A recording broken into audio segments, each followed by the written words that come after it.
আসসালামু আলাইকুম। প্রিয় দর্শক, আমি একটা ছোট মানুষ, একটা বড় প্রশ্ন করি।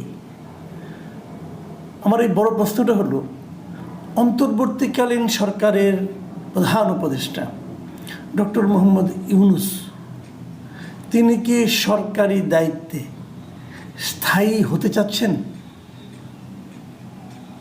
মানে উনি কি অনেক দিন ধরে সরকারের বিভিন্ন গুরুত্বপূর্ণ যে দায়িত্বগুলোতে উনি আছেন, এরকম কোনো একটা দায়িত্বে দীর্ঘদিন মন্তব্য অথবা আমৃত্যু থাকার একটা আকাঙ্ক্ষা মনের মধ্যে লালন করছেন?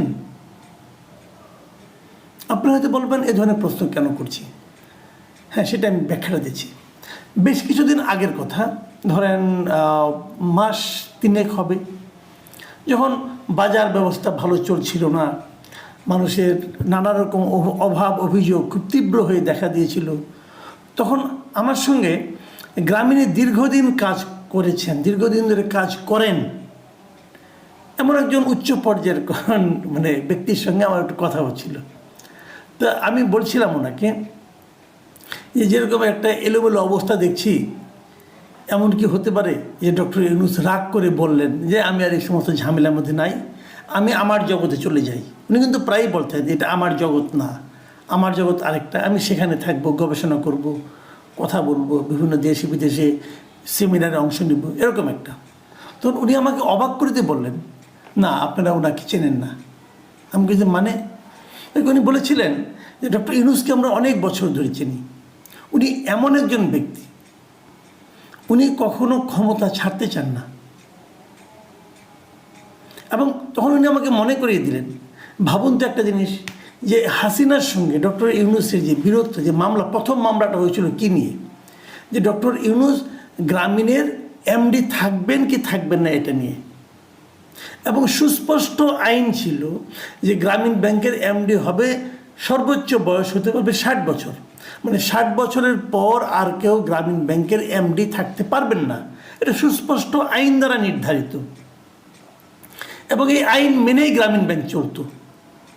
60 বছরের পর ডক্টর ইউনূস 70 বছর পর্যন্ত থেকেছেন। 71 বছর বয়সে আদালতের রায় হয়েছে যে তিনি আর এমডি থাকতে পারবেন না, মানে মামলা হয়েছে এটা নিয়ে।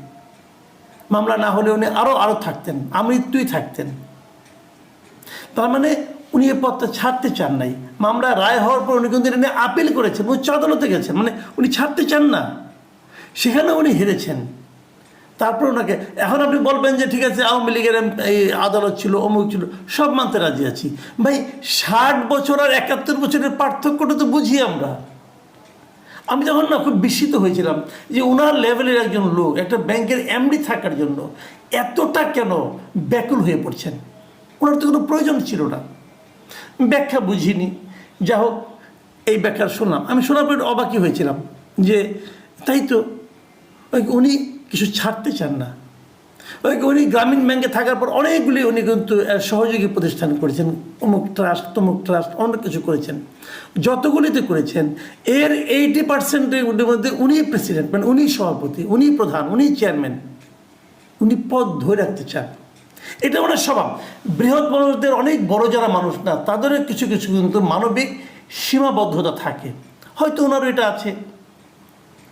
এখন আপনারা হয়তো বলবেন যে এই প্রসঙ্গটা আমি এখন কেন আলোচনা করছি, সেটা আপনাদেরকে আমি বলছি কেন করছি। গতকালকে আমি একটা থিওরি দেখলাম। থিওরি কি, এই সময়ে অনলাইনে ইউটিউবে সবচেয়ে প্রভাবশালী যে ব্যক্তি, মানে আমি যেটা দেখি বাংলাদেশের জন্য আর কি, ইনি হলেন মিস্টার পিনাকি ভট্টাচার্য। অসম্ভব জ্ঞানী মানুষ, প্রচুর পড়াশোনা করেন, প্রচুর অশ্লীল কথাবার্তাও বলেন। ওনার বহুবিধ প্রতিভা, বহুমুখী প্রতিভা। যাক, ওনার সঙ্গে আমার একটা বিরোধ তৈরি হয়েছে। উনি আমার বিরুদ্ধে নানা ধরনের আলটিমেটাম দিয়েছেন, হয়তো আগামীতে আরও অনেক কিছু করবেন, সেটা ওনার ব্যাপার। আমার মতো ক্ষুদ্র লোক কেন ওনাকে বিরক্ত করছে আমি বুঝতে পারি না। আমার দ্বারা কেন উনি ক্ষতিগ্রস্ত হচ্ছেন বলে মনে করছেন, অথবা ওনার মানহানি আমি করতে পেরেছি মনে করেন। সারাদিন কিন্তু দেশের সমস্ত লোকের মানহানি উনি করছেন, গালাগালি করছেন। তার মধ্যে এসে নিয়ে আমি কীভাবে ওনার মানহানি করলাম বুঝতে পারলাম না। যাই হোক, হতে পারে, এটা নিয়ে পরে আমি দেখবো, ওইটা নিয়ে আলোচনা না। কিন্তু কালকে উনি একটা চমৎকার ভিডিওটা আমার ভালো লাগছে। সত্যি কথা বলি, আমি বটম লাইন ভিডিওটা আমি মন দিয়ে দেখেছি, আমার ভালো লেগেছে। ভালো লেগেছে কি ভিডিওটা, উনি একটা চমৎকার উনি মাঝে মাঝে থিওরি দেন, কিন্তু উনি একটা থিওরি দিয়েছেন যে ডক্টর ইউনূসকে প্রধান উপদেষ্টা রেখে একটা জাতীয় সরকার করা যেতে পারে, এবং সেই সরকার হাসিনা যে নির্বাচনটা করেছিল 7ই জানুয়ারি 2024, সেই সরকারের মেয়াদ যতদিন থাকার কথা, মানে 5 বছর ধরেন, তারপরে 2029 সাল পর্যন্ত, 29 সাল পর্যন্ত এই সরকারটা থাকবে। তাহলে 29 সাল পর্যন্ত কে থাকবে সরকার প্রধান?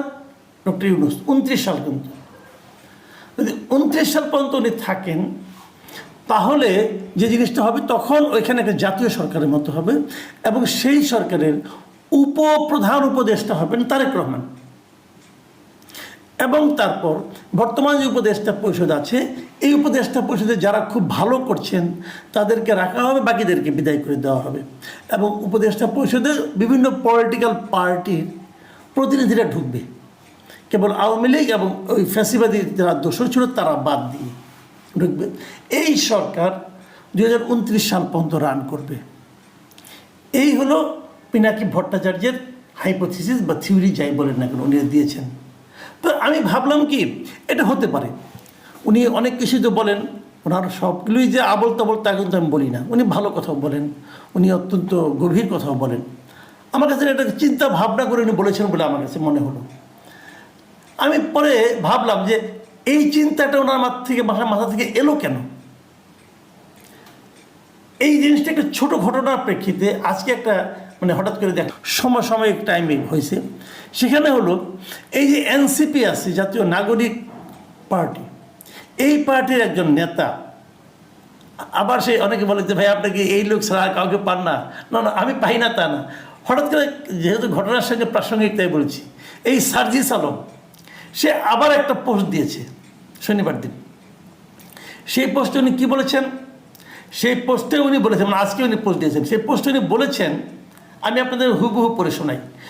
প্রফেসর ডক্টর মোহাম্মদ ইউনূসের মতো একজন স্টেটম্যানকে 5 বছরের জন্য বাংলাদেশের একটি নির্বাচিত সরকারের প্রধানমন্ত্রী হিসাবে পাওয়ার আকাঙ্ক্ষা আমার আজীবন থাকবে।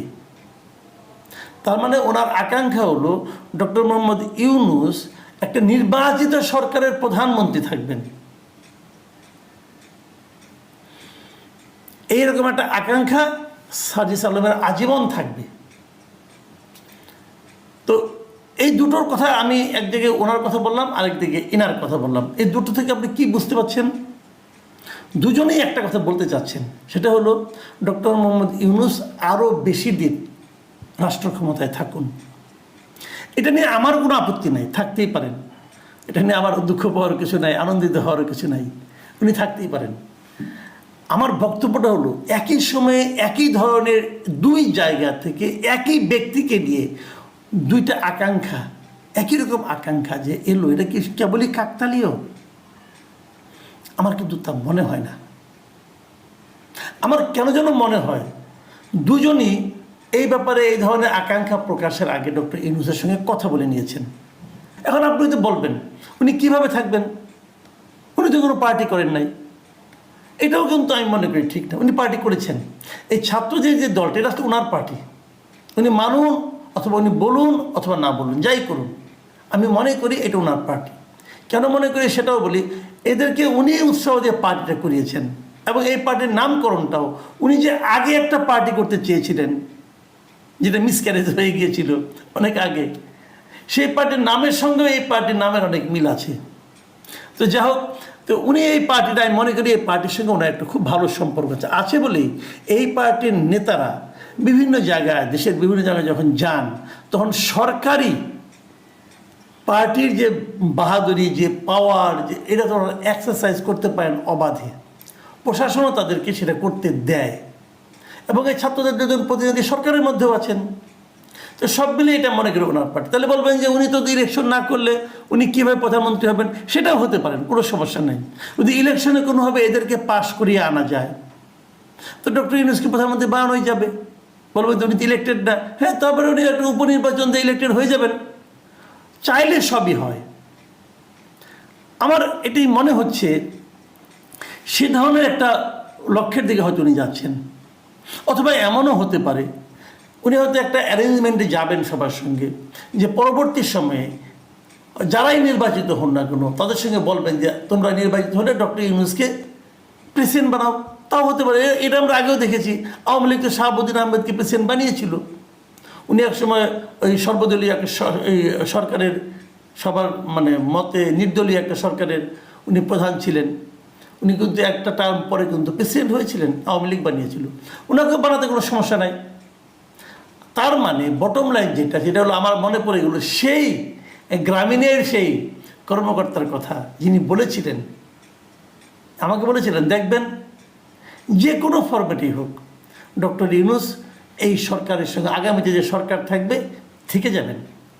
প্রাইম মিনিস্টার ফরম্যাটেই হোক, প্রেসিডেন্ট ফরম্যাটেই হোক, অথবা উপদেষ্টা ফরম্যাটে হোক থেকে যাবেন।